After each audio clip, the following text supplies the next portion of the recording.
Our first guest is an Academy Award winner starring in a highly anticipated new film entitled Elysium. It opens August 9th. Ladies and gentlemen, the always entertaining, here's Matt Damon. Come on out and say hello.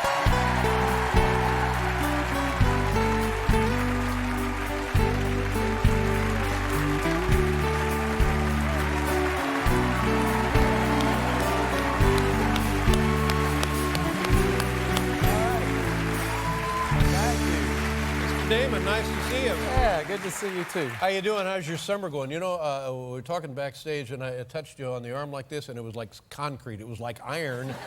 And I said, "Oh my God, what have you been doing?" And you said, Surfing. Surfing. Yeah. Good for you. And, Yeah. and are you an accomplished surfer? I'm terrible. Really? Yeah, I'm really bad. But that actually, I think, gets you in better shape because you have to paddle a lot. You're always in the wrong place. Well, people, It's true.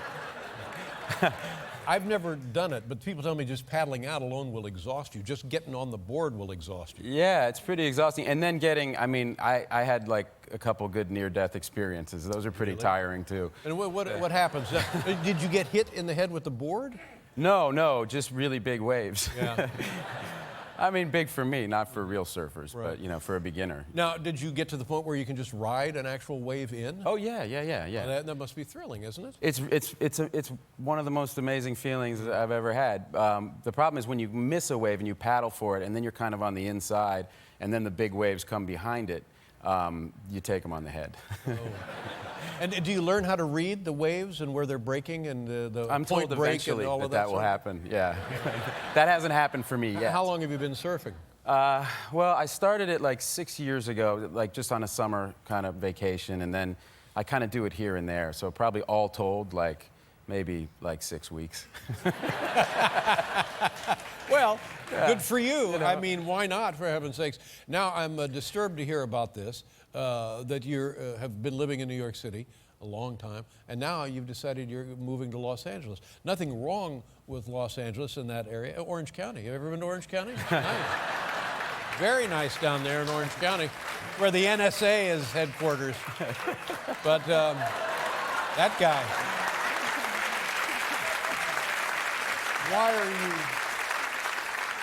Why are you moving? Surfing.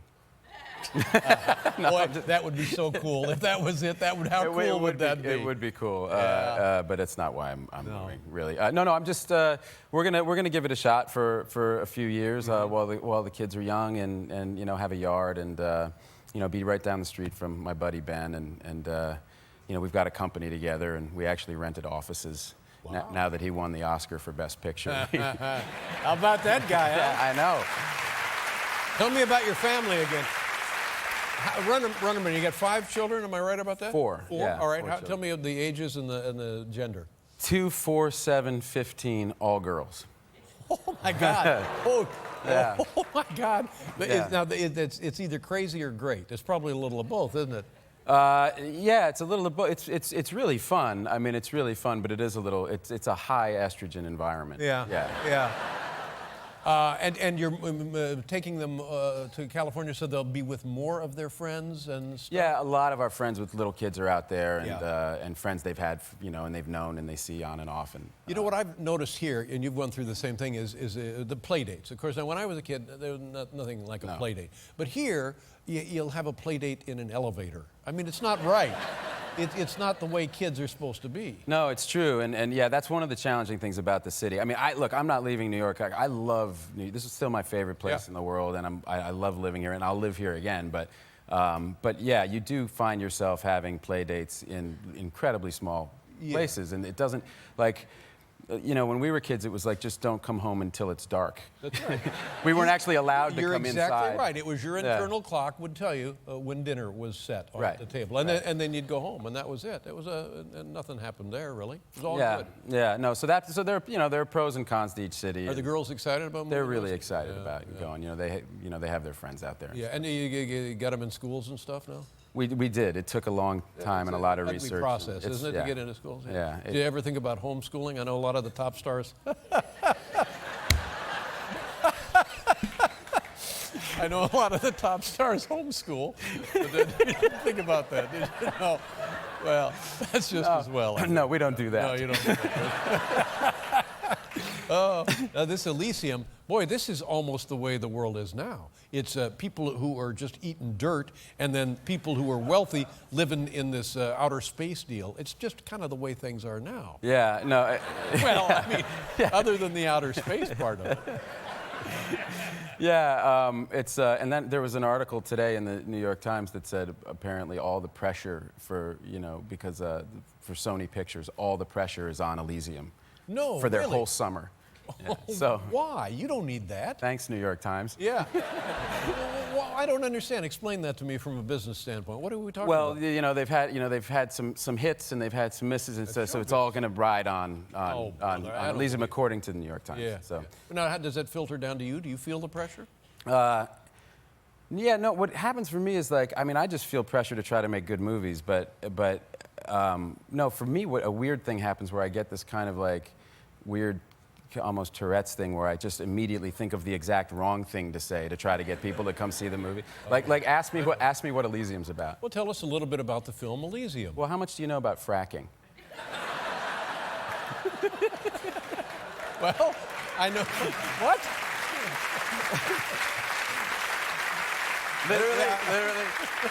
The head of Sony, Amy Pascal's head just exploded in L.A. Now, you're talking about the fracking movie that you made before. I enjoyed the fracking movie. Thank you, and so did I, but we were the only two people who saw it. No, that can't be so. And the other guy, your other buddy, was in the movie. Yeah, John Krasinski. Yes, yeah, it was, yeah. And I thought it was informational. And this fracking, I'm telling you, you get yourself on the wrong end of the fracking, it's bad business. It is bad business. That's why we made Elysium.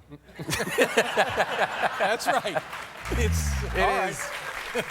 It is a science fiction fracking movie.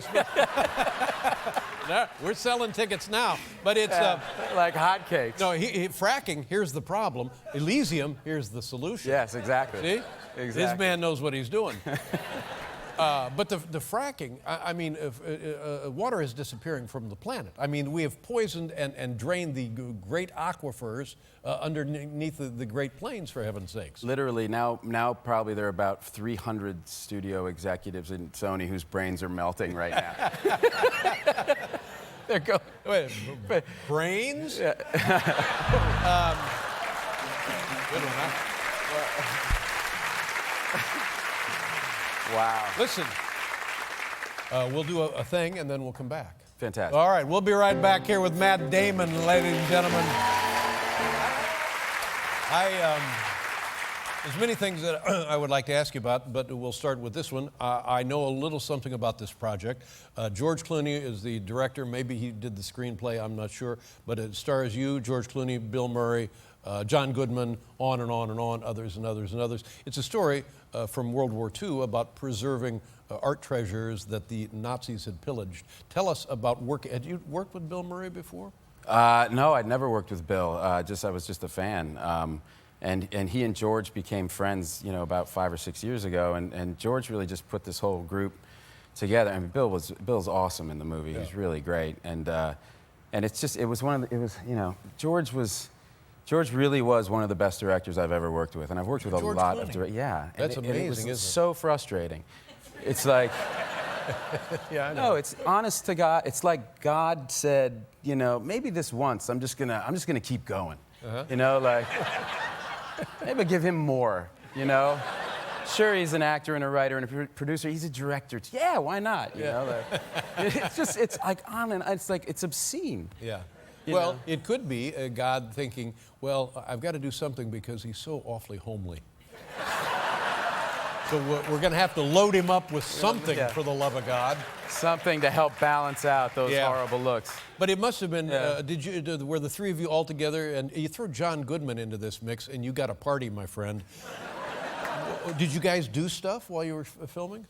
No, we mostly would go out for dinners, Saturday nights. I mean, George was super focused. It's a huge movie. It's a big World War II fracking movie, actually.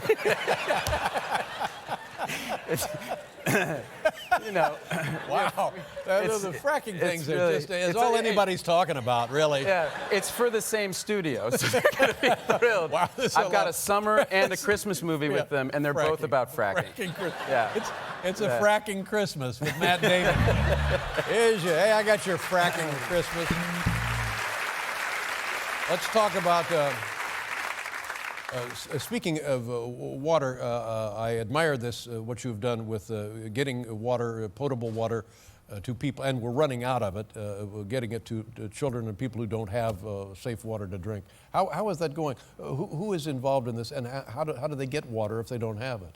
Well, it's water.org is the foundation. And is that what this picture is with your head in the toilet? Oh, no, oh, yeah. No, earlier this year, I went on a toilet strike. I stopped going to the bathroom. And I did that for about 6 months to draw attention to the fact that 2.5 billion people lack access to adequate sanitation. You know, actually more people have a cell phone than have access to a toilet. Well, if you want staggering statistics, the #1 killer of young people in Africa, do you know what it is? The #1 killer. #1 killer. Clean water. It's related. What is it? Diarrhea. Well, yeah, that's. No. It's not funny. Actually not funny it's at all. Not, no, there's nothing funny we talk about that, like because that is actually one of the ways. Because you try to get people to relate to it. It's very hard for people to relate to it here because we just go to the sink to get clean water. But when you say that, parents they can connect that because all of our kids have dealt with that, and it's not a big deal. I mean, a lot of times you don't even keep them home from school. Right. Should not be a big deal because the cure is clean water.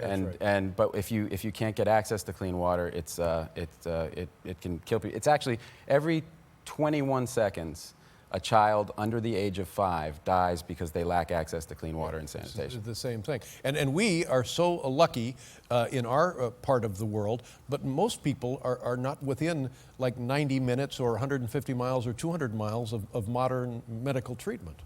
Yeah, or I mean, oftentimes the cure is just clean water. Right. You know, you don't even have to go to a hospital. You just need some clean water, and you know. It's a giant puzzle, and we've scrambled the pieces. Yeah, but I look, I'm a perennial optimist. I mean, we reached 1 million people last October. We hit our first 1 million people reached, and thanks. And we're going like we're going. And a lot of people are you know, and I meet the new generation, like the kids coming out of college now, are just so much cooler than my generation, and so much more selfless. And you know, I really think they're gonna do a lot for us. That's great to hear, because I've given up, and I've worried.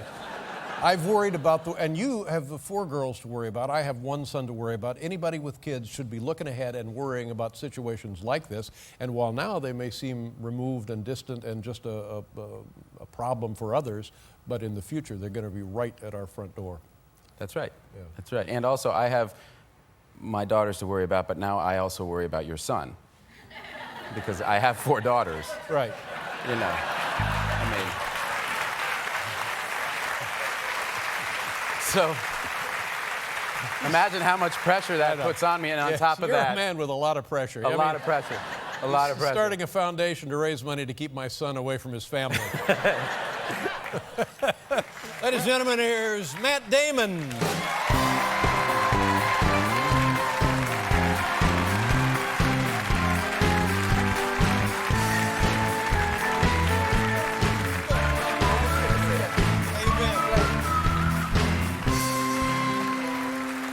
Thank you very much.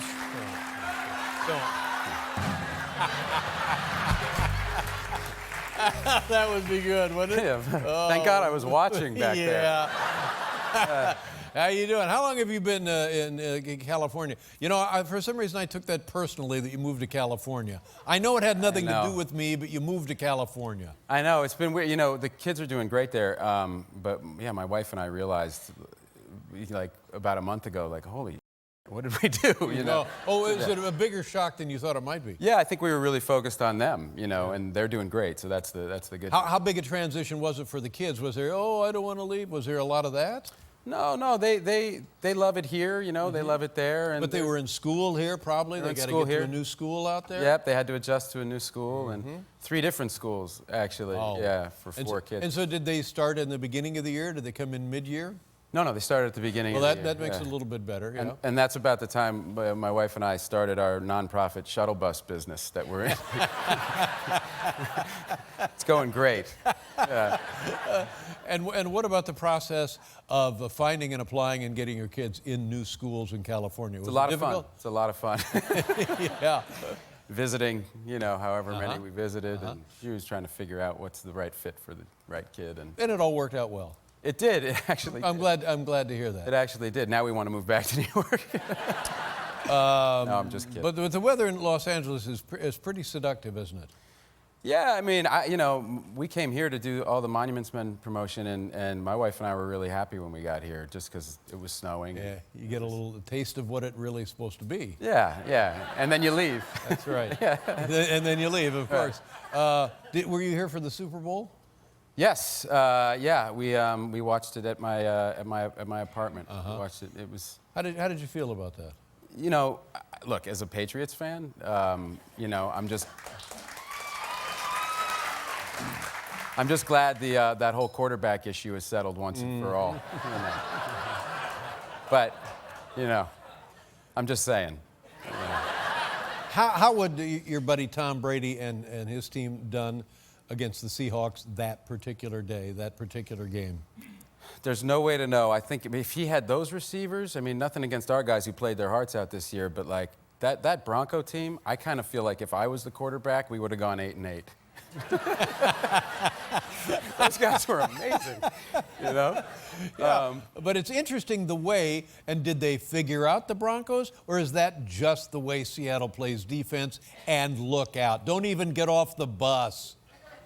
It looked like it that game. Yeah. It looked like it that game. But look, they lost a couple games this year. Right. The Chargers beat them, and there were teams that beat them. Yeah, that's true. But it looked like there were like 15 of them on the field. And you know what? Let's go back and look at the tape, because but it was Richard Sherman a couple of days after the game said that the Broncos were about the 5th best team they played all year. Is that what he said? That's what he said. Wow. He's making friends everywhere. Yes, he is. Yeah. Oh, man, that was really something. And so here you are, and welcome back. And you know who was on the show last night? George Clooney.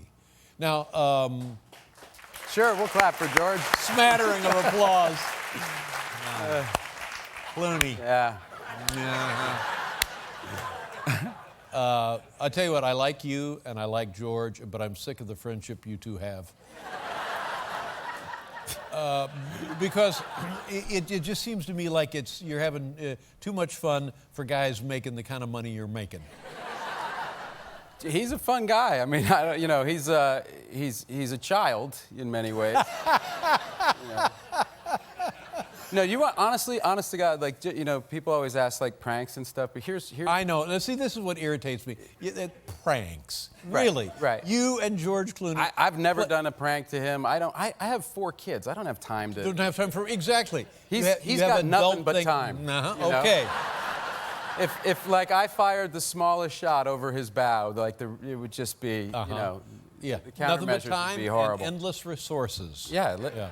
He to give you an idea, he did this thing. His father's in the movie, in the Monuments Men. He has a small Nick part. Clooney, yes, Nick, he was here last night. Delightful guy. He's great. Yeah, He's and George's mother was here also last night. And so George cast Nick as the old version of himself in the movie, and Nick's terrific in the movie. But so he screened the movie for his dad, and there's this touching scene at the end, and Nick walks with his grandson, and he walks off kind of into the light, and it fades to black, and George puts up this cryon that says, "In loving memory of Nick Clooney." His dad literally jumps out of the seat, and he's like, what the hell, George? And he goes, well, Dad, the thing doesn't come out for 6 months, So he goes, it's more expensive. It's more expensive to take it off than to, or to put it on later. To take it off. Oh my God! He's just completely twisted. Now that's just ugly. No, that's it. I was sitting in my house last week. This is another true story, and I brought proof.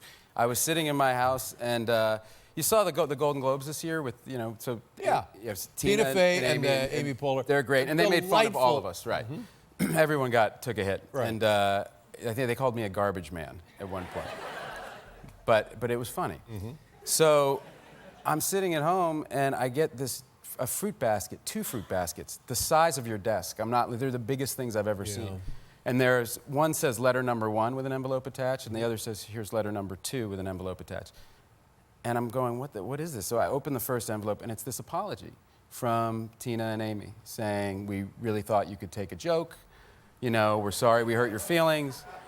And then I open letter number 2, and this is letter number 2. Letter number 2. Letter number 2 says, Dear Matt, if your note is part of some George Clooney prank, as I very strongly suspect it is, you A-list amateurs are going to have to step it the up. Their words, not mine. We are not some easily confused starlets you're dealing with here. We are grown-ass professional comedians. Please accept this fruit as a token of our sincerity. Best wishes, Elizabeth Tina Fey, Amy Boston Polar. So, that's great. But I immediately knew what had happened, which is what had happened. George got a hold of, or he made up stationery with my name on it, and sent them some like wounded letter from me. You know. And how dare you? That kind of literally, thing? like, yes, indignant, you know.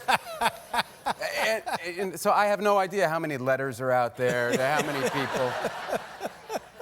I'm going to get apology letters from people, you know. Well, but it's pretty good that it worked, and it's pretty good that it also didn't work. I mean, the letter number 2 is so much better than the joke itself. No, and which I think I have a feeling that George is rolling something out. There's something else is going to happen. Yeah, but don't worry about it. It's nice to know that you're smart enough to not to be moved by this nonsense. Ladies and gentlemen, we'll be right back with Matt Damon. I like this story. The Monuments Men is such a wonderful story, and I don't think everybody is aware of it detail to detail. I mean, I'd heard of the story, I'd read a little bit about it, but yet in the movie there are details that I was unaware of. And your personal connection to that, I think, was worth retelling, certainly, about you have an uncle, a great uncle. Oh, yeah, yeah. Tell us that story. Well, it was just that part of the, my character in The Monuments Men goes into Paris as it's kind of been liberated. And my father's uncle, my great uncle, did that. He was a colonel, and he received the Silver Star. The last letter that our family got from him in '44 was he described going through the streets of Paris and women handing babies up to the officers and soldiers to kiss them, to bless them. They were so grateful to have been liberated. And then he was killed, you know, within a week outside of Paris. There's not I don't know the actual number, but very few of these men and women left who fought in the Second World War. And the whole thing is hard to imagine, but should be studied by everyone and studied over and over again. And you get the best part of this movie because you're with Cate Blanchett. Yeah. These other guys have to horse around with themselves. I know, it's like Bill Murray and Bob Balaban. Yeah, you know, big deal. Invite me to that party. Yeah. Yeah. But she, oh my God, what a delightful woman. And every night I come down here thinking that she'll be on the show. They don't have the heart to tell me she's not. How much time did you get to spend with her? A lot. You know, I had done The Talented Mr. Ripley with her 16 years ago, and thanks. People still remember it. Great. Thanks. But I remember being with, you know, the director, Anthony Minghella, and we'd do a scene, and she'd go, okay, I'm going home, and we'd look at each other and go like, what the hell was that? Like, she was just otherworldly, just so gifted. And it was the same thing, you know, now we're in our 40s, and I worked with her again, and I still don't know how she does it. Yeah. And when she goes home, do you say, oh, stay a little longer? Just go home in a minute or two. Yeah, I mean, or like, give me some tips.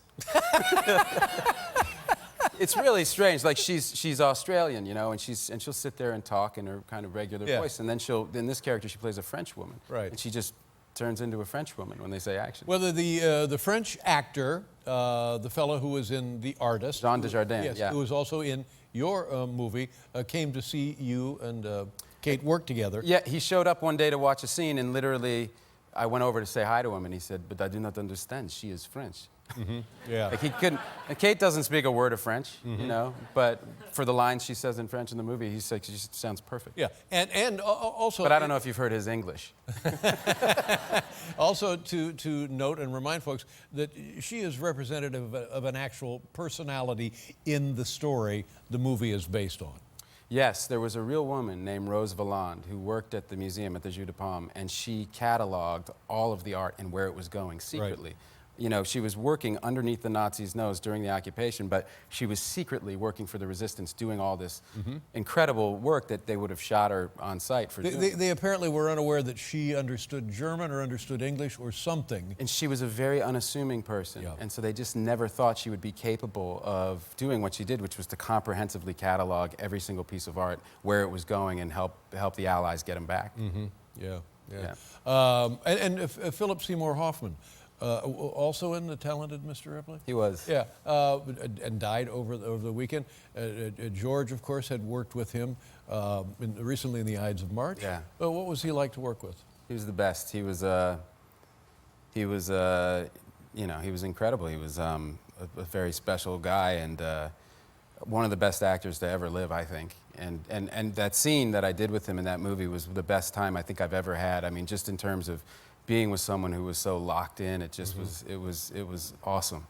And he was an even better guy, so it really sucks. And had you spent time with him recently or not? Well, Kate and I had dinner with him last year when he was in Berlin at the same time we were shooting this movie. So the three of us went out to dinner. It was the first time we'd been, the three of us, since, you know, 1998 or 99. And so that was great, and we had a terrific time. And then I went to the Hunger Games premiere. I brought my oldest to that, and so I saw him in LA 8 weeks ago or something. But it's just completely untimely and tragic. He had a lot of great stuff left to do.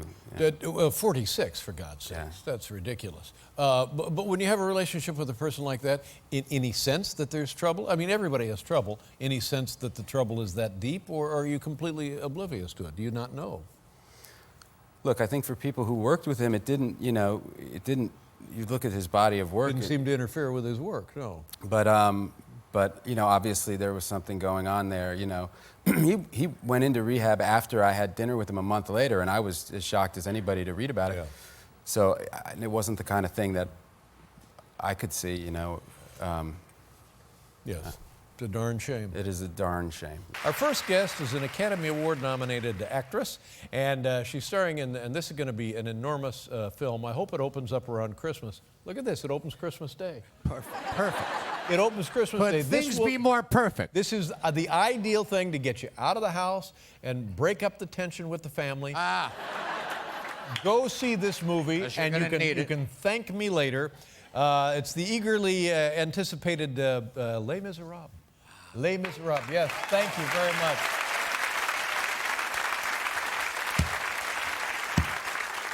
Coincidentally, Victor Hugo was a Heisman Trophy winner. Yes. That blows my mind. Yes. Ladies and gentlemen, please welcome the very lovely Anne Hathaway. Oh, Anne, come out.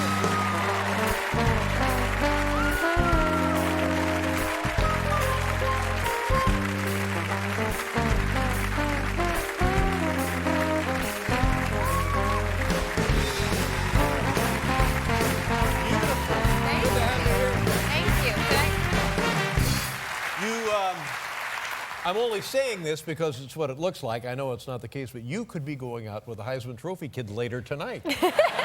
you both look dressed up and lovely. How cute was he? Yeah. Johnny Football's a star, man. Yeah, and a freshman. And a freshman. I know, he's such a baby. Yeah, when I was a freshman, I couldn't even make a fist. Remember that? Who used to do that all the time? Never mind. Welcome back to the show. Oh, and you got married since you were here, yes, is that right? I did. Congratulations. I did. Thank you.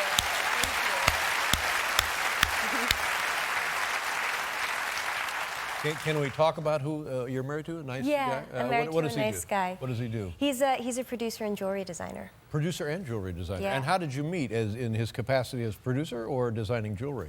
Neither. We met through friends. Through friends? Yeah. And anything instantly, or it took a while? Did it simmer, or did it go?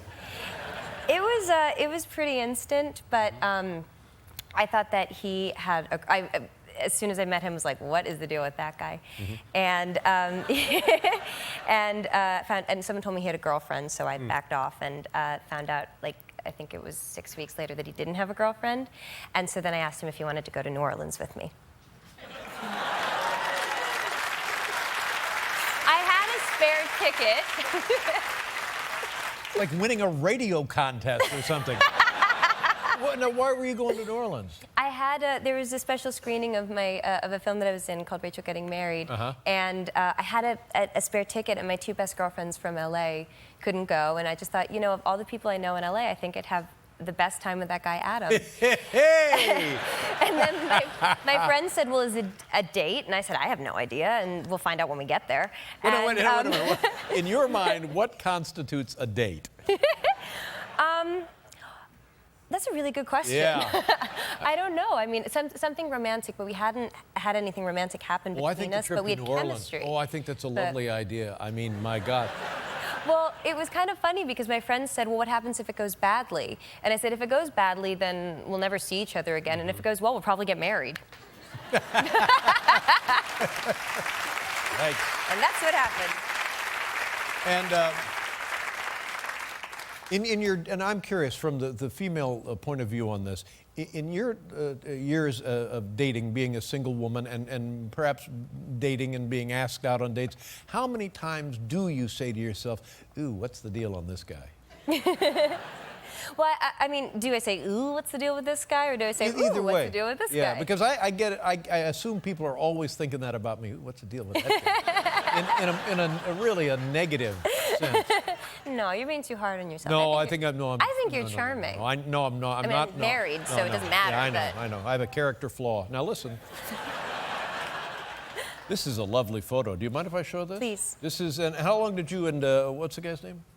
Adam. Yeah.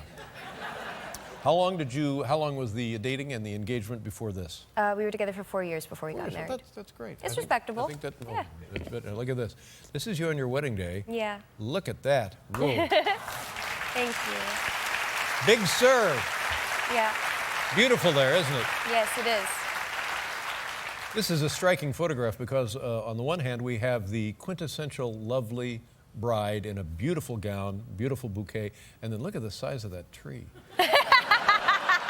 That is it's a beautiful tree as well. Had to show we were in Big Sur, man. Yeah. Was it a? You have to keep a.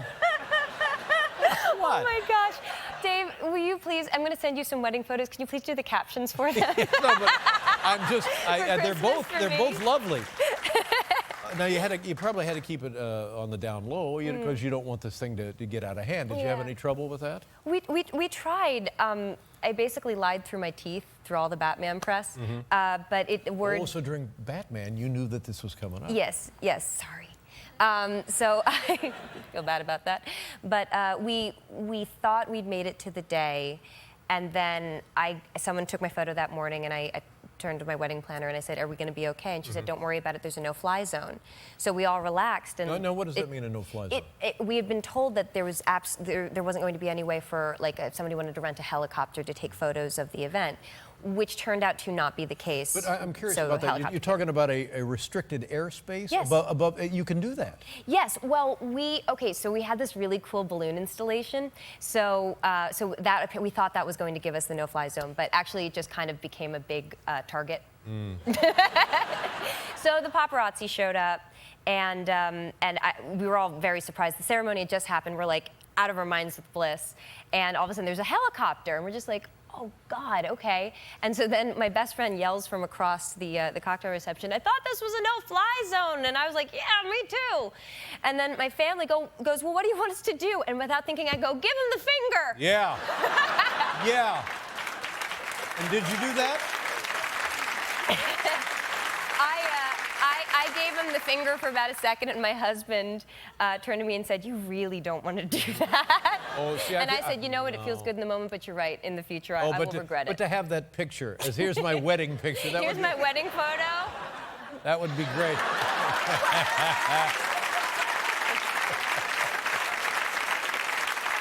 Put it right next to the big tree.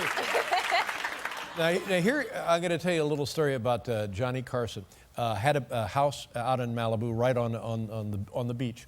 And when Sean Penn and Madonna were getting married, they were getting married right next to Johnny, and they were also having the reception on the beach. And they had the same fears that people from the sky would be taking pictures. Right. So the morning of the wedding, Johnny takes a small shovel and goes down to the beach, and in giant letters as big as he can write, protected from the waves rolling in, he writes a giant in the sand. Pretty good. I love him. We'll be right back with Anne Hathaway. Now this Les Mis, this is something unbelievable. You, Hugh Jackman, Russell Crowe, and others, but oh my God, what a spectacle! And the thing that I loved about this, your mother, also an actress, performed and appeared as one of the shop working girls in productions of Les Mis, what, 20 years ago or something like that? Oh my gosh, yeah, it was 22 years ago. And now you're the female lead of the same production. Now that's got to be important to you, isn't it? Yeah, actually my mom understudied the role that I play in the film. How about so that? my second time ever seeing the show was seeing my mom play. Now was she in Fantine. road companies? Was she on Broadway? Yeah, she was in the first national tour. No kidding. And how long was she out with that tour? 6 months. The tour was supposed to last for 6 months, and then they said, we're going to Los Angeles, and she said, oh, I've got kids. Yeah. So actually, it kind of makes it even more meaningful because it was the last role that she had as an actress before she gave all that up to raise us. Now, have you seen the movie with your mom? I have. Oh, now that must be great. Is that great? It was amazing. Yeah. It was amazing. She's honest, so she's told me when she doesn't like things I'm in, and she was just crying, and she loves it, and I know she means it. Well, you don't want your mom to be honest about that kind of thing. I mean, she's always sweet about it. She doesn't understand. go for the jugular or anything. But now this is, yeah, she's honest. This is a wonderful combination of the everything that people loved about the musical production, and visually. Oh my God, it's unbelievable, isn't it? Thank you. Yeah, I love it. And did you? Was it hard singing? Because you don't do the singing a year or two after the film. You do the singing right there on the set. Live, right? yeah. All the singing was done live. It was challenging, but it wasn't like we got the call 2 weeks before the film started and said, "Ooh, you're on." We had a lot of time to prepare for it. But yeah, it was hard. We all had to be very disciplined and kind of boring. You lost weight for the part, which I can't fathom that. You're sweet. Yeah, no, but what were you, like 240 or something before the role? But how much? I guess it's rude, but it's me. How much did you? How much did you lose? It couldn't have been more than like 2 pounds, right? I wound up losing 25 pounds. 25! I mean, really? Yeah. How did you do that? Oh, you don't want to know. No. You don't want to. It would just make you worry.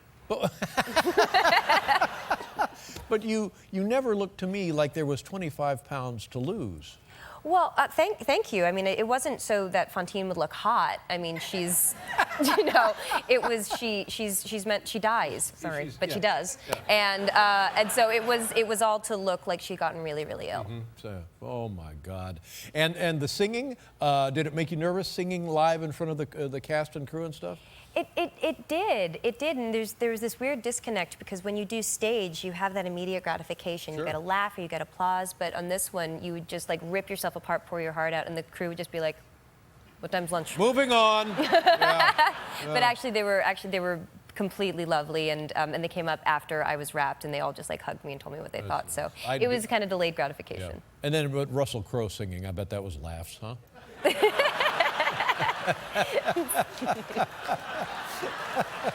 Russell Crowe's cool, man. He's a very cool very guy, cool. and he's been in a rock band for like 30 years, so he kind of brings a rock He knew what he was doing. edge And Hugh Jackman, here's a guy. He can do everything. This guy, can he? Yeah. He can. Well, it's a and tremendous you know film. what's really annoying? Someone was like, "Hugh, like, what's something we don't know you can do?" And he's like, "Oh, I make really good pancakes." I'm like, "Of course you do.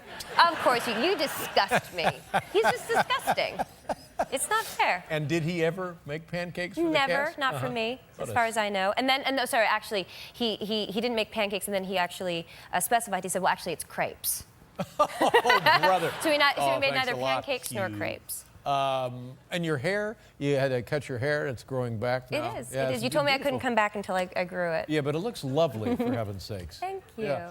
Now this film, I think a lot of people go see this Christmas Day. This is the perfect time for this film. I think they did a nice job marketing it. I think it's going to be a huge success. Thank you so much. Don't you think so? I mean, I hope so. I know a lot of people who are definitely banking on it. Yeah.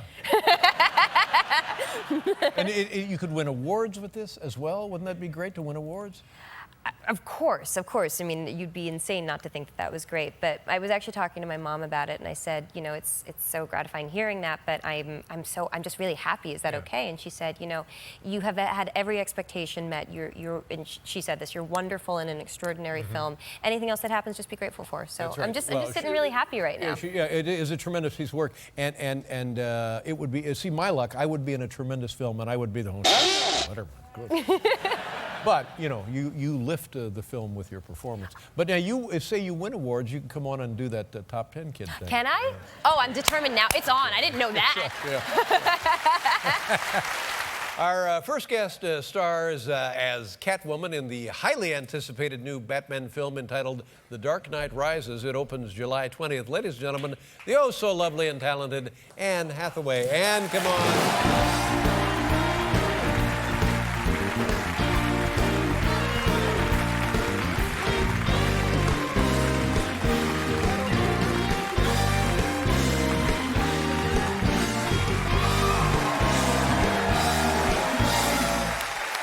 How are you? I'm good. I'm a little afraid to sit down after the danger of sitting. The danger city. Yes, I don't think you're in that category of danger. First things first, God bless you, Dave. Well, God bless you as well. God bless you, Paul. Thank you. See? bless you, You Anne see how that Hathaway. works? God bless us all. Oh, God bless us all. Yes, thank you. Your hair is lovely, and I know why it's shorter, because you were in the Les Miserables. And so you cut it short for that part. Yeah. And you've left it short, and it's lovely. How could I have changed it? You could have let it grow out, I guess. I right? have been, but Yeah. And do you prefer it long, short? Now we're back to that again. Yes, this woman is getting. My God almighty, that lady. She has ruined the show, ladies and gentlemen. Donna's just keeping it real. Yeah, but it's Poor easier to take care of when it's that length? I love it. I've got to say. I mean, well, I love it today, but I love having short hair because, like, you get an extra hour every morning. It's awesome. You can sleep in. Yeah. You sleep in. When I've done like a few days working on movies, you get to come in with the boys, which is really nice. Right. Seriously, you have a 3:30 a.m. call. The boys roll in at like 5:45. You hate them. Exactly. So it's good. It's good. It's good. I just got a haircut, so I'm liking it a lot more now. Right. And are you tired of people comparing you to Audrey Hepburn in that haircut, or that's, I mean, high praise indeed, don't you think? I haven't been so compared to it, but Oh, come on. I'm very Are you kidding thrilled. me? Thank Look you at very this. much. We'll do a comparison right here. Watch. Well, now that's. No one sees. I'm blushing. You made me blush. Honest to God. There, of course, the only picture of Audrey Hepburn with 4-foot-long hair. Oh. But thank you for that. That makes Well, me blush. you're a lovely I mean, woman, and thank you. No one can be Saint Audrey, but thank you so much. And how have you been? You know, I saw this movie, the Batman movie. What a deal this thing is. Did you like it? Well, you know what? I'll tell you in all honesty. I went to the movie, and it's 2 hours and 45 minutes. Yes. So 2 hours and 45 minutes, that says bring survival gear. And I went in there, and the thing flies by. I was amazed at how quickly it goes by, and that's the sign of a great movie. You were fantastic. The cat suit is fantastic. Thank you. And Thank you.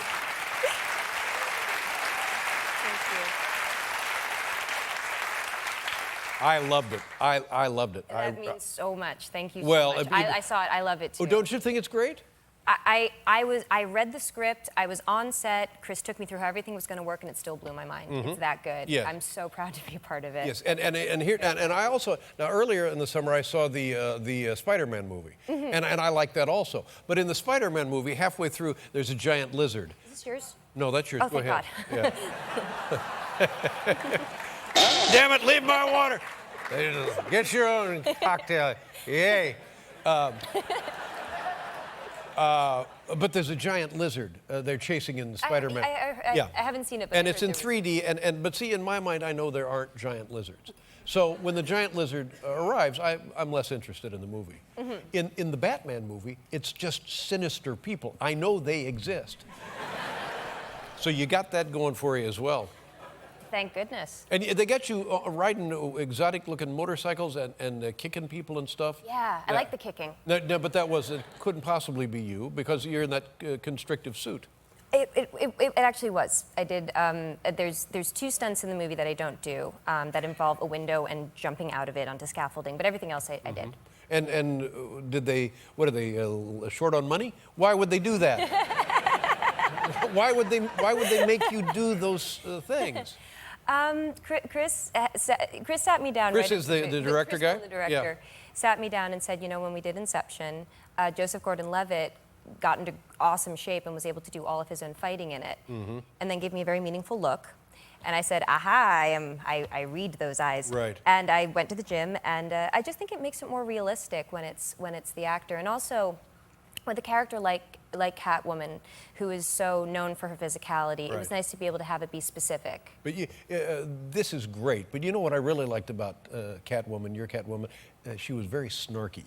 Oh. I love that. Thank you. I do like a bit of snark. Yeah, that's perfect. But now these stunts, fighting scenes and kicking. Yeah. Any injuries? Any work stoppages? No, not on set. No. Yeah. No. At the rap party we had some trouble, but. Generally speaking, it's not. I mean, it may be more realistic, but it's not good. It's like a running back. No, it's like a running back in the NFL. I liked it. Yeah, but you could potentially shorten your career, is what I'm saying. Now, don't do it in any other movies. Have you done it in other movies? I've never done it like this. I did a little bit in Get Smart, but never. And what about the haircut movie? Have you done any in that? I've never cut my hair before. No. I'm talking about Les Miserables. Oh, beg your pardon. Yes, I did right. do. There was. You wouldn't think so, but for my character Fontaine. But yes, I did wind up. Wound up doing a stunt on the movie. They didn't want me to do the stunt. See, I'm with them. But there was this. I wasn't, because I had this awkward moment where it wasn't a very difficult stunt. It was like a window, like a story up. My character's dead and I have to be thrown into a cart, which incidentally was full of like pillows, so it wasn't that dangerous. But how far is the drop? Maybe as high as this is not going to help anyone at home, but like probably about up there. Like 12 feet, 15 feet? I'd say about that. Well, you don't want to be doing that. But the That's cart not... was also like 8 feet. So anyway, so the our director, Tom Hooper, shows me the stunt, and I just say, why don't, because we have a stunt woman, I said, why don't you let me do it? And he was making a fuss, like you would have liked that, saying that, couldn't possibly, and I went to the producer and I said, Tom doesn't want me to do it, but I really think I can, and they said, we really defer to Tom, and I was like, don't make me say it. And they're like, no, Annie, and I was like, no, seriously, guys, don't make me say it. They're like, what? I'm like, guys, I'm Catwoman. Catwoman, right. That's right. Play the Catwoman card. Catwoman. I'm Catwoman. I can fall.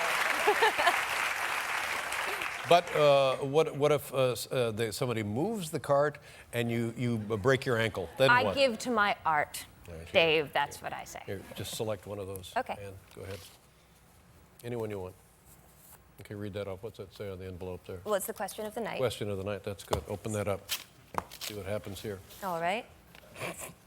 Am I supposed to ask it or do you? Yeah, either way, you can ask it of me or you can answer it. I'd like to ask it of you. Okay. Do you like monkeys?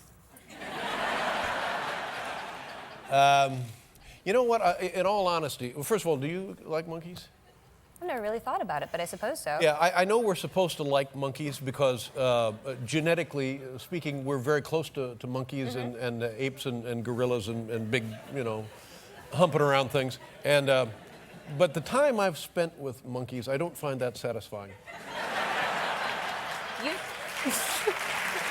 spent time with monkeys? Yes. When did you spend time with monkeys?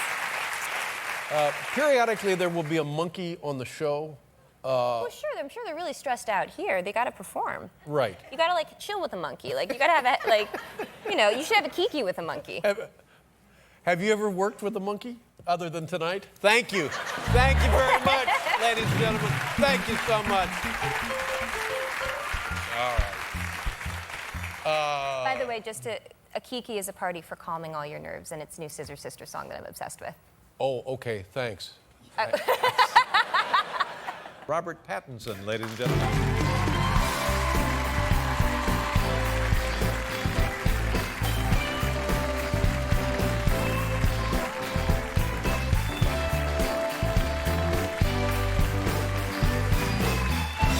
Welcome to the show.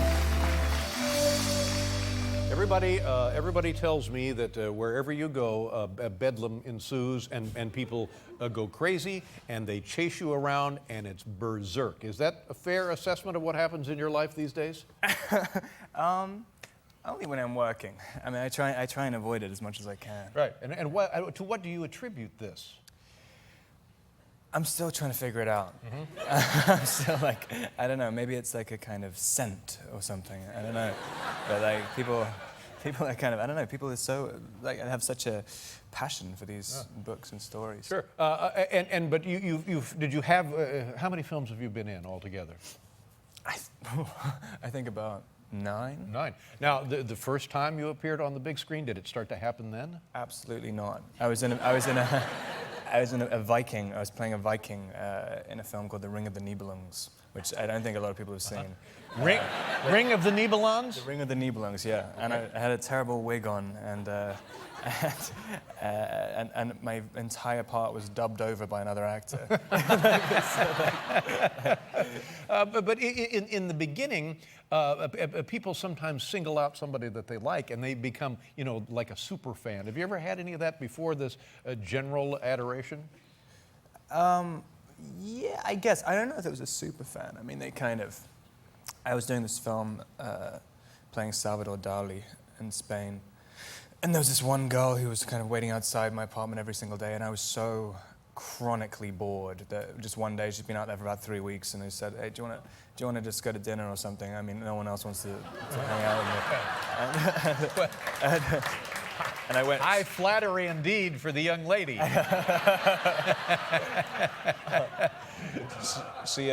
her parents had a restaurant. She took me to the restaurant. Oh, that's nice. Yeah, and I kind of complained about everything in my life for about 2 hours. And then she gave me the bill at the end. Right. I had to pay for it. And then was never back outside my apartment ever again.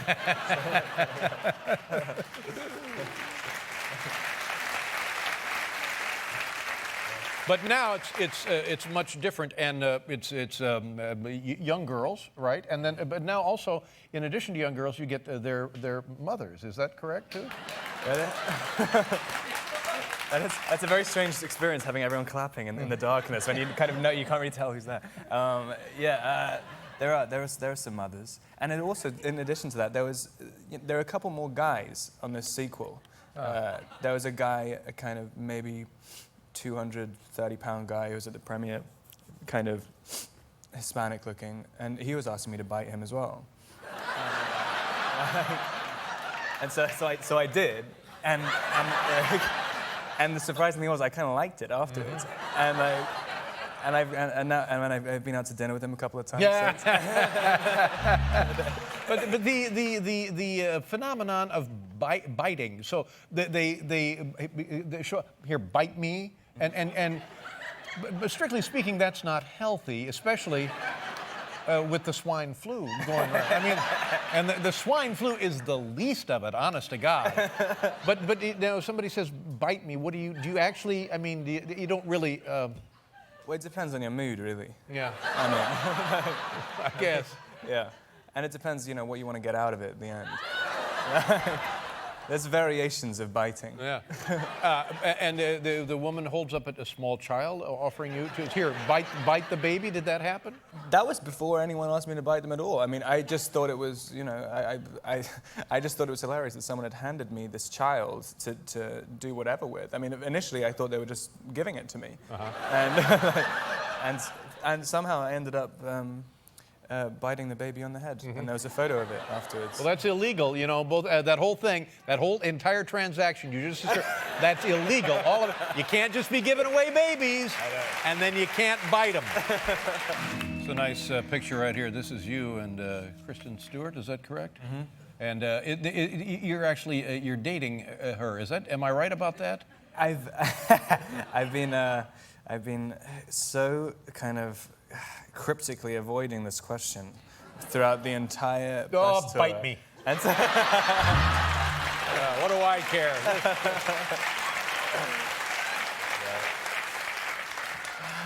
What can you tell me about this best black dresses? What do you know about that? You're from London, is that correct? Went to school there? yes. Yeah. And started acting early. Is that when it happened? Early-ish, like 16, I think. Yeah. And do you do an American accent? You have to do an American accent, right? Yeah. And how do you do that? I don't know. My American accent's so strange, and a lot of people say I'm not even doing one anyway in the movies. I mean, it's kind of, I don't know. It just seemed like the voice that comes out when the first time you read the script, and I'd never really gone to a dialect coach or anything. Really? But the key to it, everything gets flattened out in an American accent, doesn't it? Yeah. It's true, and it's quite, so it makes it a little bit more difficult to, well, for me anyway, to kind of emote more. It's quite difficult to, I find it difficult to shout. Yeah, I think it would be odd to act with a different accent than your own. It does, usually. but it makes you feel, having an American accent makes you feel like you're in a movie more. Whenever I speak in English, I always feel like I'm kind of pretending. Although the American perspective, I think you hear that British or English accent, and you really think, ooh, now there's an actor. You know what I mean? Oh yeah, I think so. Yeah. It's funny because there's so many more English people in LA since the first time I've gone there. I mean, it's unbelievable. Yep. Every year there's 50 times as many. Now why And is that, Australia. you suppose? A lot of Australians also. I wish they'd knock that off. I don't know. I mean, it's strange because I mean, I can understand where they come from England because there are no jobs in England. There's no film industry, so that's why they go over there. Have we heard your American accent? And were you using a little of it in there or not? Right now? No, this is mine. This is my American accent. Yes, that's it. That's it. What is yours? Mine's like sidewalk. Candy. Candy. Candy's always the key word. Robert Pattinson, everyone.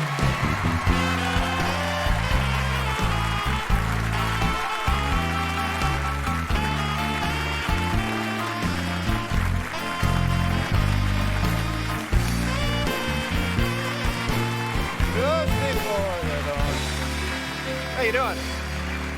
I'm good. Nice to see you. Welcome back to the show, Robert. How you doing? I'm pretty good. All those people all day long, there are people here when I got to work this morning lined up, jumping up and down, waiting to see you. Now, when you arrive, what happens? Is it bedlam? Do they knock you down and have their way with you? I don't know. Like, I mean, it was kind of, people in New York are a lot more vocal than other places. It's funny. They got some dirty mouths. Which is kind of great. It makes it exciting. After you've done it a few times, you want anything. You want people to attack you and stuff. Yeah. But it's for you now. It's become a way of life, hasn't it? Kind of. It's definitely feels like my job now. Right. Right. Do you? Would you rather not have it be that way? People screaming at me and stuff. I mean, no, I don't know. I mean, I have it so rarely. I mean, I'm doing the press tour and stuff now, and it definitely feels like job security in a funny sort of way. If you've been avoiding it for a while, and then you suddenly go out, and people are still screaming. There's still 2 more movies. Do you try to avoid it? Do you try to hide? Do you ever disguise yourself or travel where they won't find you? Attempt to. It doesn't particularly work. Yeah. Ever. What sort of attempts do you make? I mean, I started off just trying to make strange expressions, but then people, that's not a particularly good. So strange expressions. You mean strange facial expressions? Yeah, you try and get like little tics and things. You try and draw attention to the wrong part of your body, so you kind of like, but that doesn't really work at all. And you kind of. And so that's a disguise, or that will.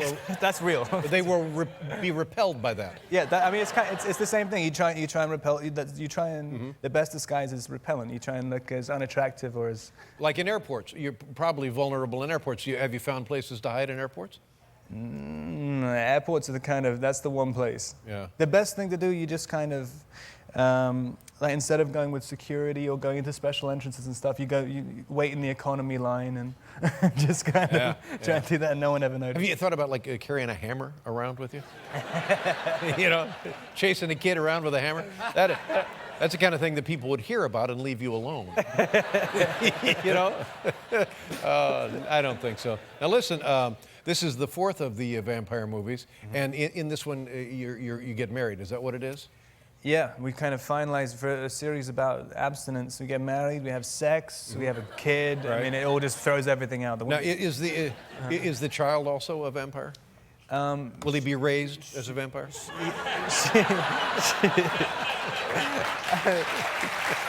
Yes, She's going to be raised as a vampire. she's the baby is a sort of halfling type of creature. That's okay, right? I hope. And the thing they say about vampires, they can go out in the daylight, but it has to be overcast, right? It has to be up, guys. Yeah, but there's a big sequence in the movie in Brazil where, for whatever reason, because you're supposed to sparkle, right? And Well, if you go out in bright sunlight during the day, you sparkle. you start sparkling, yeah, like a My Little Pony, like, but for whatever reason in Brazil, because Brazil was, is obviously very sunny, and I could not explain to you why I'm not sparkling the entire time. It's a sort of glaring continuity error. Yeah. But, Well, maybe you're anemic. Yeah. Now, what other things as an actor do you see for yourself on the horizon? I don't know. I mean, I did this movie with David Cronenberg, which I just finished, playing a sort of billionaire currency trader. It's a Don DeLillo novel. But I don't know. I mean, just staying employed in one form or another is enough for me. I mean, I got very low expectations. You're doing pretty well for yourself. Did you early on want to do this?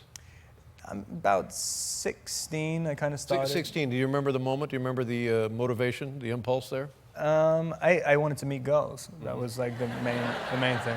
I think that's pretty much what I always hear interviews with people and they're saying like, they were doing sports or something and then they got injured and then they just thought that was there's all the girls are in the drama class. Yeah. But, Well, it's I not didn't do sports. That's not a bad thing to do. Now, where were you born? In London. Did you go home there? You still go home and see your family and friends? Yeah, I go in pretty much every Christmas. Is your family excited about you being a vampire? I think they're almost more excited than I am about it. I can kind of believe that. But what is it about the fan base seems to be teenage girls? Yeah. What is it about the vampire that the teenage girls respond to?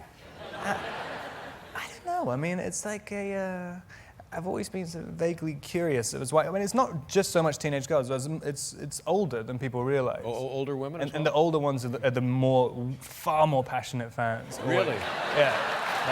Wow.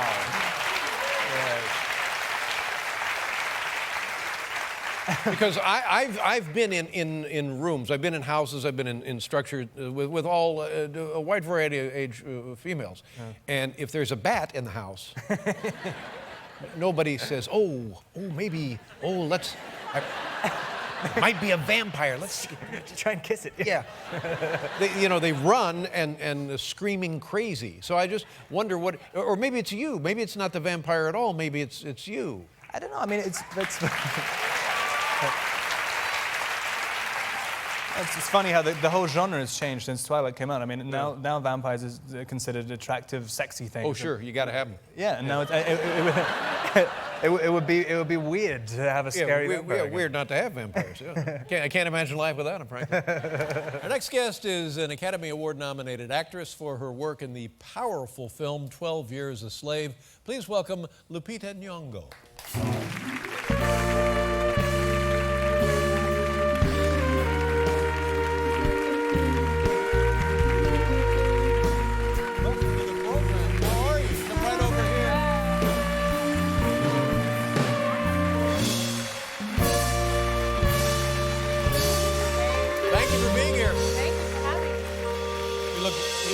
Absolutely lovely. Now, let me just tell you something. I've been puzzling over this all day, and I hope I came close to getting your last name pronounced properly. Yes, you did. Will you say it for me? Nyong'o. Yeah, I didn't get it that close. But it's interesting. It's a combination of things that mean things. Lupita means what? Well, Lupita is the diminutive of the name Guadalupe. And my parents gave me a Mexican name because I was born in Mexico, and in our culture, it's customary to name a child after the events of the day. but they chose Lupita specifically because my father's name is Peter. And in our language, Luo, to luo means to follow. And so he thought it was a cute play on words. Lupita followed. To follow Yeah. your father. Yes, Well, my that's a lovely sentiment. And the last name, Nyongo. is Kenyan. I'm right about that? Yes, it's You Luo. a fascinating childhood. You say you born in Mexico, Born in Mexico, yes. and then you went back to Kenya. Yes, but we stopped by New York. I actually started walking on my birthday in Queens. Well, that's nice. Yeah. Good for you. And explain to folks what your family was doing in Mexico in the first place. Well, my father was in political exile, and he was teaching political science at the Colegio de Mexico. Yeah, so I was born in his last year there. And then he worked for the UN, and that's what brought me to walk in New York. And then we went back home. It's fascinating. And so you go back and you live in Kenya, in Nairobi, is that correct? Nairobi, yes. And how long did you live there? You went through school? Yeah, I went through school, and then my parents sent me back to Mexico at the age of 16 to learn Spanish. Really? Yeah. But you traveled back by yourself? Yeah, with my older sister, yeah, we went there, and I spent 7 months. Did you have family and friends in Mexico that you knew? No, we didn't have any family. My dad had made friends, and so he put me in touch with, he put us in touch with his friends. But really, I was out on my own. Sure. I remember it was the first time I had to pay my own bills. It was very traumatic. Well, it's a very courageous, yeah, it's a very courageous thing for your father to do, Yeah. but probably in hindsight, a wonderful experience for you and your sister. Yeah, I just remember at the airport, I had to sign my passport, and I didn't have a signature. I was only 16, and he was like, "You are a grown woman, you need to find a signature." Yeah. And so I spent my first day in Mexico trying to find a signature. Learning a way to write your name? Yeah, yeah. Now, was Mexico where you, I mean, what did you know about acting when you were growing up in Kenya? Because that seems like those are the formative years. Yeah, I mean, I grew up, I watched a lot of American programming, and my favorite show was Charlie Brown. I used to watch that over and over, and over again. Yeah. And Linus Van Pelt was my favorite character because he sucked his thumb, and so did I. Yeah. But I just had a really wild imagination. I spent most of my time daydreaming. My mother would call me a space cadet, and I'd make up stories. At the age of 3, she tells a story about a friend coming over for tea and me just like telling her this wild story about what school I went to and what I'd had for lunch and who was my friend, and I had never been a day at school at the time. Wow, so even at a very, very early age, you had this whole scenario for yourself, which in fact was a lie. Yes. yeah, and my Well, mom... you need that for acting. I mean, Yes. that's really what we're doing in acting, isn't it? Yes, I didn't feel like I was lying. I was just living in a different reality that nobody else knew about. Yeah. And speaking of a different reality, nominated for an Academy Award, we have pictures of you, I think, with famous actresses and perhaps other nominees in this year's category. There you are. Who are we talking to? Oh, that's Kate Blanchett? No, that's Emma Thompson. Oh, see, I always get them confused. Where was this? What was this function? This was at the BAFTAs. The British Academy Award? Yes, the British Academy of Film. And that I'm going to say that's Angelina Jolie? Yes. Oh, I got to say None one for other two. than- Yeah. And who is the woman with you? Oh, that's my mom. That's your my mother. mommy. Yes. Oh, so she got to go to the awards thing as well. Oh, yes, yes. And she was particularly happy about meeting Oprah. For the first time I saw her starstruck. She's not usually starstruck, but with Oprah, she was like, "Oh my God, Oprah, you grew me up." There is something about Oprah Yeah. that is like that. I mean, in Kenya, did you know of Oprah when you lived Of course, yes. I learned so much from Oprah.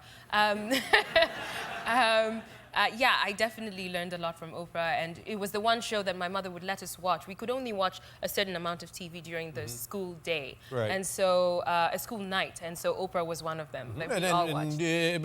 Was I one of them also? Not really. Sorry.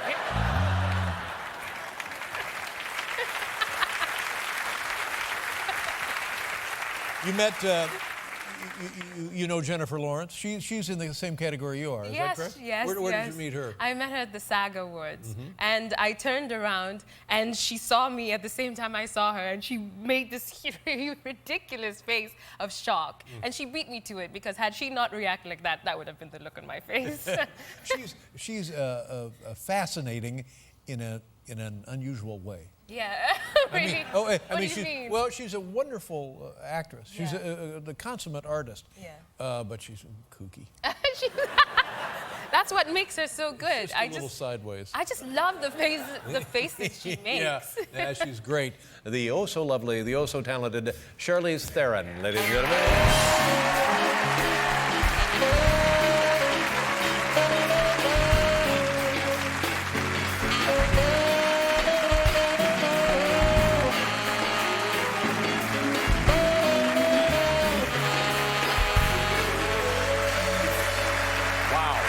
Boy, oh boy. Hi.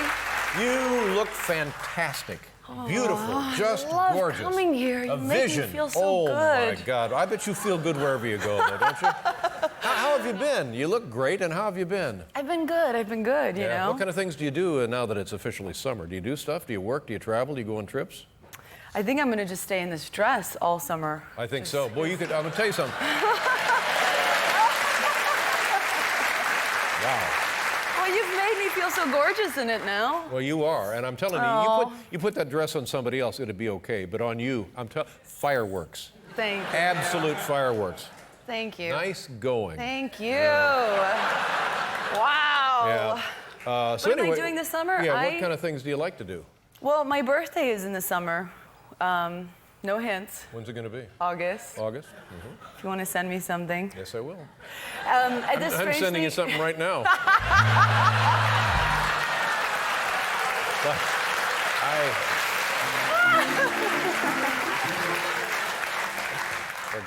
I didn't want that. I know. No, nobody does.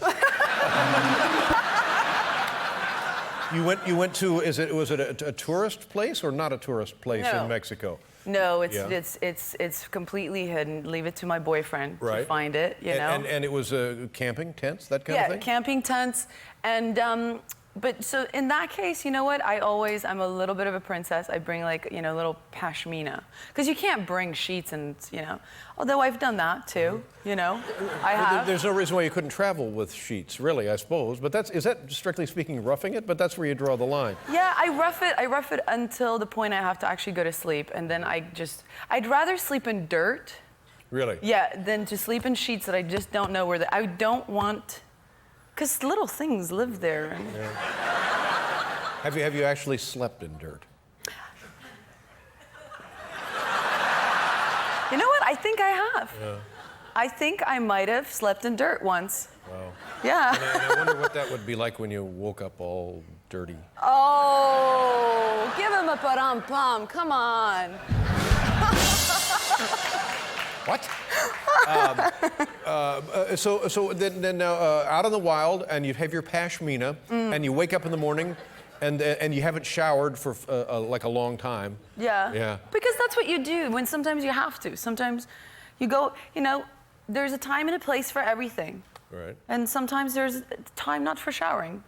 Yeah. Come on, you guys, you haven't lived until you've done that. Seriously. I'm still thinking about that. But now, do you go fishing? Do you do that? Do you go fishing, hiking? Yes, I like all of those things. I'm game for anything. I can do those things. Yeah. And is this something that Are you inviting me somewhere? Well, yeah, let's go. Honestly, I would love to do this. Let's go someplace. There's something nice about going into the wild and like having to fend for yourself and look after Gotta yourself. look out for the grizzlies, though. And Have you ever had encounters with wild animals? You're somewhat obsessed with grizzlies. What's going on? Well, all I can say is they're out there. Now, is this something you did as a kid, or is this something that the boyfriend brings to your life? No, it's kind of part of me, Yeah, it's definitely, it's a little bit of both, We kind of egg each other on. What is the deal with the boyfriend? How's that going? The boyfriend is doing really good. How long have you been with the boyfriend? I've been with the boyfriend For a long time. Wow. 7 years. That's an engagement ring. You're engaged. No, that's in your world, my congratulations. friend. In my world. We live in a different world. In my world. That's true. That's true. that's right. Actually, In my world. I forget. That's all right. But will you be getting married? Have you set a date? No, we are married. We are, you know. We couldn't, I mean, come on.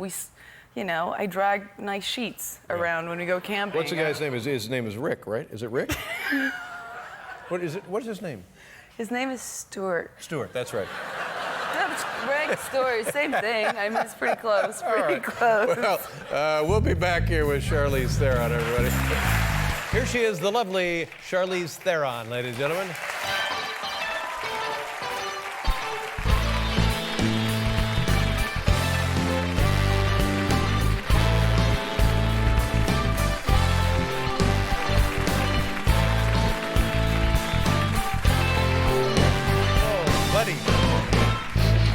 How are you? I'm good. Good heavens! Is it? Look at those high heels. Whoa! Seriously. Now, are you Like violating an China. ordinance? Definitely a height coordinates with doors, for sure. Yeah, but can you Yeah. walk comfortably in those? No. And if any woman tells you they can, she's lying. Yeah, I am in so much pain right now. Really? Well, they This is look what it looks like. fantastic. But I'm going to ask you a personal question. How tall are you? I'm only like 5'9½". Like that's really it. Like 5'9" it and looks. a half, 5'10". That's fine. Yeah, just- that's not freakish, is it? no. But then That's I put not these the issue shoes here. on, and it's like, yeah, I become 6 feet or somewhat better, yeah. of a boy-she. But this looks like reminiscent of something you might wear in the film last night to impress your former boyfriend. Yes. Yeah. Yes. We do. Us girls, we know how to dress for your kind. Now tell me about.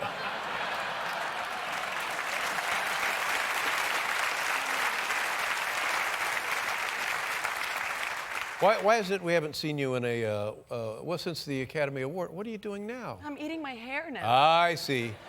Where have I been? Yeah, what have you been doing? I've kind of disappeared for a couple of years. I took about like 3 years off, kind of. You know, I haven't done a movie in Did you about do fun things in that 3-year period? No, I had massive plastic surgery and I needed to heal from it. Oh, my God, from where I'm sitting, you get your money's worth. Yes, sir. Thank you. But sometimes people will say that, but you didn't really have any plastic surgery done. No, I did. I think you should just be honest about it. I had everything replaced. No, it's weird. You just can't plan these things. I was kind of going to do a film, and then it got pushed back. And I have a production company, so I'm always kind of developing and producing things. And then before you know it, you just haven't done anything. Did for 3 you years. do anything not related to getting movies ready to be produced? Yeah, I love traveling, so I do make time for that. Where did you go? I did a little trip with one of my best friends in Spain, where we flew into Barcelona and then just took trains all the way through Spain. How are the Spanish trains? Well, there's some really nice ones, and then I like the more down and dirty ones. Well, no, what does that mean, and why do you like them? Because to me, when you say down and dirty, Subway. That's what I'm thinking. They're a little bit like that. They're the ones where nobody would think Charlize Theron, Academy Award winner Charlize Theron, would be on this train. That's why I like them. So who people else? they go, you look so much like that actress. Oh, really? Wow. But they never go, you're the actress. So it's just Spaniards getting from one location to another. Yeah, we took one train that we knew was like 7 hours, and we thought we would get some food on the train. And then I noticed somebody next to me, a local lady, opened her lunchbox. And I was like, oh, you were supposed to bring your own food. And it's a 7-hour train. Yeah. And we stop at this one stop, and then all of a sudden the train starts going backwards. Ooh. And we were on this train backwards for 7 hours going into Seville with no food. And And so I'm literally like. No, wait a minute. And far be it for me to tell the Spanish how to run there. But why are they running the damn thing I still backward? don't know till today. What is it? They're just being a wise guy? We or were what? we were going forward for an hour, and then we went backwards for 7 hours. It was the most bizarre. The story of my life. 1 hour forward, Yeah, 7 7 hours hours backward. back, yeah. I've lived that. Pretty much. But I could deal with that. It was the not having food thing that Sure. drove me crazier because I was starving, and I was like, there's no way I'm going to sit on this train for 7 hours and not have food. But the Spaniards, a loving, giving, caring people, would offer you food if you were hungry. Not so much. Really? Now, you traveled from Barcelona? To Madrid. No, wait a minute. Yes. Barcelona? Yes, very good. And very then good. did you go to Seville? I did, yes, I did. Where else did you go? I went to Valencia. But what did you learn about yourself and the country? That I have a mad passion and love for Spanish food. Yeah. And if I could marry it, I would. Yeah. Like, I love now is that legal in Spain? to marry food. Mm-hmm. I think anything's legal in Spain. You could probably marry a croqueta if you wanted to. Oh, I was married to a croqueta. Believe me. A nice ham and cheese croqueta. That sounds like a marriage that could work for Now, me. did you this movie, was it actually filmed in Minnesota? We were there for 3 days, 3 or 4 days. Where was and the rest then of it filmed? Just outside of New York. Well, that stinks because the whole movie is you in Minneapolis or the Minneapolis, No, in the outskirts of Minneapolis. and then you go to going- Mercury. Yeah. Yeah, but that didn't take place in Minnesota at all. No. Just the beginning of the film. You don't like No, that? that's You don't not- like that movie magic crap, Yeah, do no, you? that's huh? that's not a legal You want ordinance. real deal. Yeah. You know the But whole it's thing is very fake. convincing. It looks You know that I'm way. not actually really the character either. You know that, right? I think there might be more of you in this character than. You know when you watch movies, it's not real. Well, speak for yourself. I don't know what that means. But it was written by the wonderful woman Diablo Cody, who's been on the show, and she wrote the other one, the Juno movie, and directed by the same guy. Now, did he call you and say, we want you to be in this movie? Yeah, we kind of ran into each other. Ivan and- Reitman Jr., or is it, what's his name? Wow. I ought to slap you for that, just for him. Jason Reitman, he's his own Reitman. man. Yeah. No, I didn't say he wasn't his own man. He was on, I would say, the top of my list of directors that I really wanted to work with. And I was at the Oscars the year that Up in the Air film that he directed with George Clooney. Oh, that was an enjoyable. I like that was too. Yeah. nominated, and I got there early and had a couple of glasses of champagne with my mom. How is Mom? She's good. She's good. And then they kind of usher us in like animals, you know, into the Kodak Theater, and he was in front of me, and I had enough liquid courage to tell him how much I loved his film, and then from that moment on, we kind of just kept running into each other, and then I'm in his film, which, yeah, I'm really, really happy to be Well, with. that's great. And what did he say about the part and vice versa? Well, he said, look, Charlize, I really want to make this movie with you, because I think you're the only actress who can play this role. Now, that doesn't make any sense to people who haven't seen the film, but you've seen the film, right? Right. It's somewhat of a backhanded compliment, Well, sure. because she is, how did you describe her, Dave? How would you describe her? She's a mess, right? She's a bit of a mess. Well, I've known many women like this character. Here's John Bernthal. John, come on out.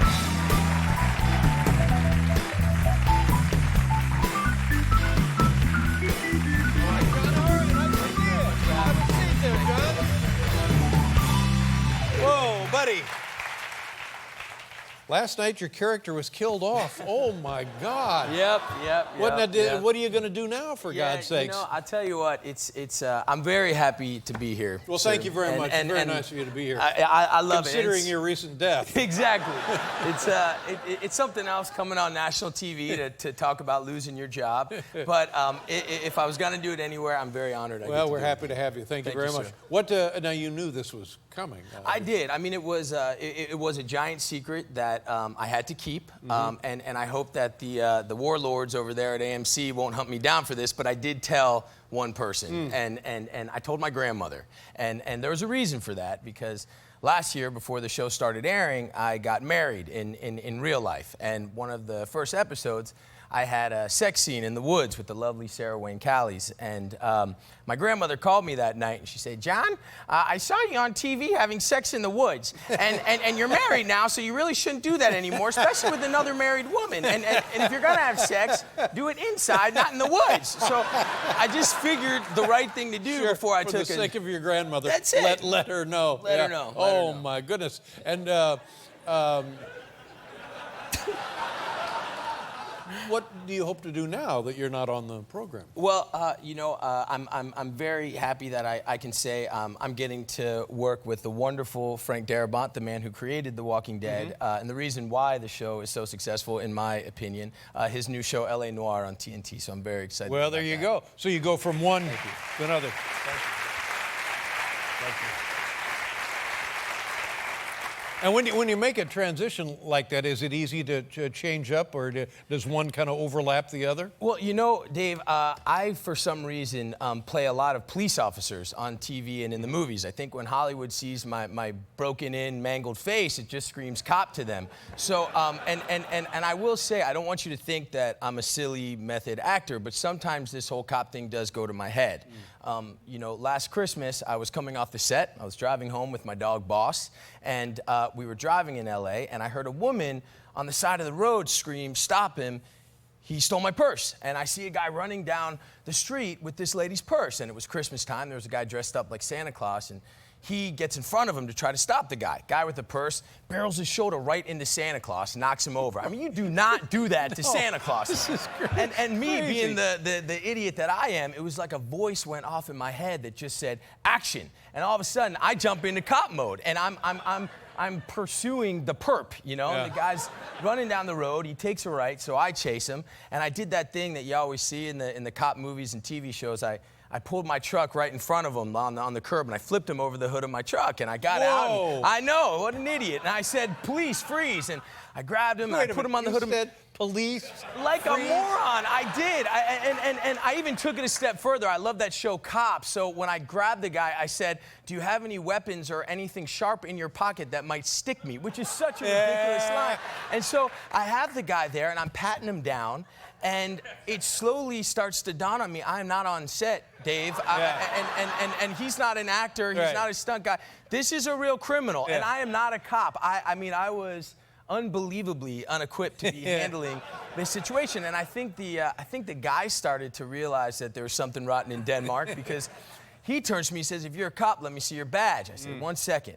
And I open up my car door and I say, "I'm about to get out my police dog." And so my dog, Boss, jumps out, and I say to the guy, if he runs or tries to resist, my dog will attack. And mind you, Dave, the worst thing my dog's gonna do is lick the guy to death. My dog looks up at me and he's like, "Hey man, you got yourself into this, dude. I want nothing to do with this." I start hearing the sirens approaching, and I realize, you know what? I'm the one who's really broken the law here. I've flipped this guy over the hood of my car. You know, I'm impersonating a police officer. I want to get my dog and I want to get out of there. Sure. You know? Yeah. The police come up, and I sort of hand the guy over, and my dog and I start slinking off, and all of a sudden this lady points at me, right at me, and she says, "That man right there, he's a hero." Right? And all the eyes look right at me, the police look at me, and I go, "Okay, I'm in trouble now." And then out of the back of the crowd, Santa Claus pops up and he says, "He's a hero, what about me?" And I said, "That's right, there's your hero, me and my dog." I tell you that. What about me? He's right, you know? Oh, man. That's about the perfect story, isn't it? Oh, I mean, you got your pet, you got my dog. Santa Yep, Claus. that's it, you get it all in there. Congratulations, Thank you, nice sir. going.